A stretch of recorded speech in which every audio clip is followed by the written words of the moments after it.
السلام عليكم ورحمة الله وبركاته. ازيكم يا حبايبي، عاملين ايه؟ النهاردة ان شاء الله هنعمل مع بعض زبادو فراولة. عندنا نص كيلو من الفراولة، وعندنا كوباية من الزبادي، عندنا معلقة جيلي فراولة، ودي هتدينا طعم حلو زي الجاهز بالظبط. وعندنا لبن، كوباية من المية، وسكر على حسب الاحتياج. اول حاجة ننزل بالفراولة في الخلاط،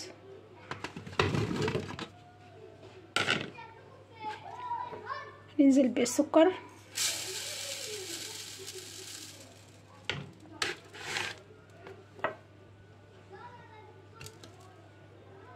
ننزل الزبادي،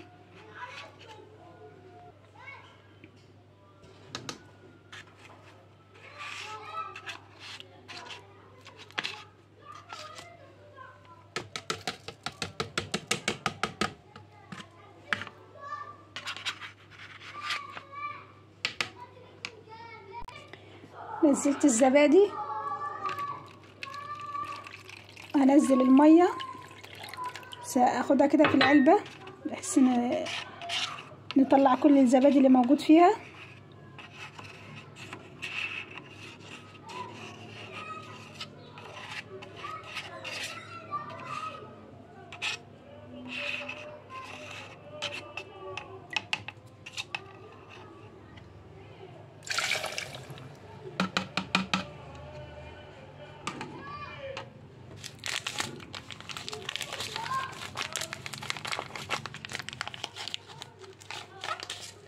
نضيف معلقة الجيلي.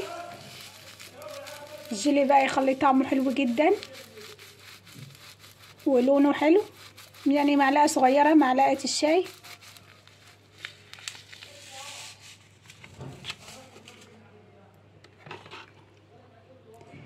عندنا مثلا الباكو زي كده نفتحه، هناخد منه احتياجنا، والباقي بقى كده نفضيه في برطمان صغير كده من بتاع الصلصة او بتاع النسكافيه، ونشيله بقى عندنا في المطبخ كده لما نحتاجه نستخدمه مرة تانية.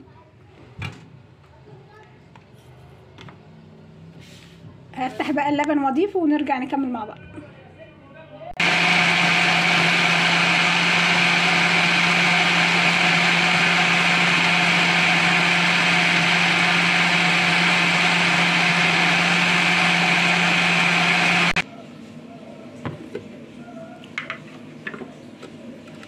الزبادو معانا بالشكل ده. شوفوا بقى، لو محتاج سكر نضيف له سكر،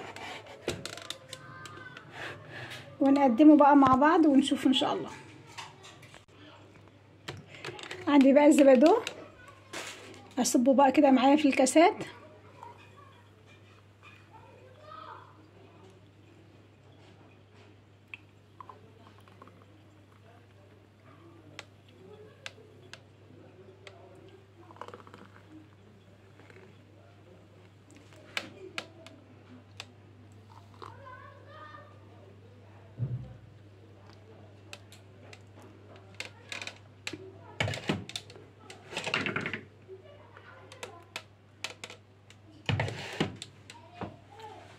نقدر بقى نعمل حاجة كده على الوش.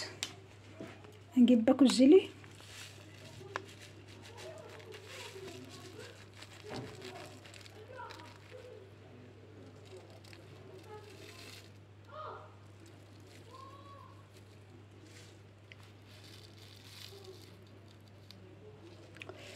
دي كده شكل حلو.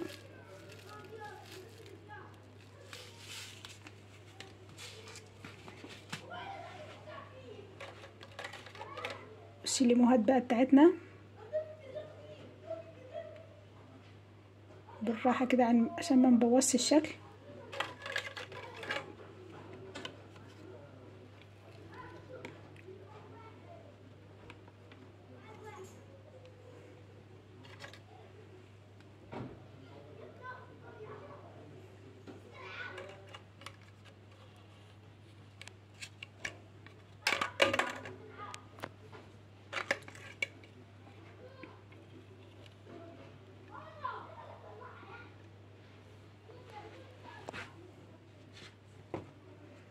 وعندنا بقى كده كام قطعة من الفراولة.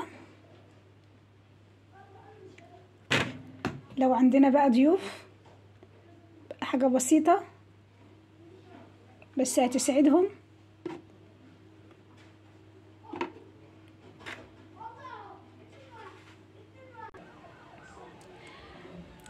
ايه رأيكم بقى في زبادو الفراولة بتاعنا؟ شكله حلو جدا، جربوه بقى، سهل وبسيط، ان شاء الله يعجبكم. وهنا يكون خلصنا الفيديو. لو عجبكم الطريقة اكتبوا في التعليقات، ما تنسوش تحطوا لايك والاشتراك في القناة وتفعيل زر الجرس ليصلكم كل جديد. والسلام عليكم.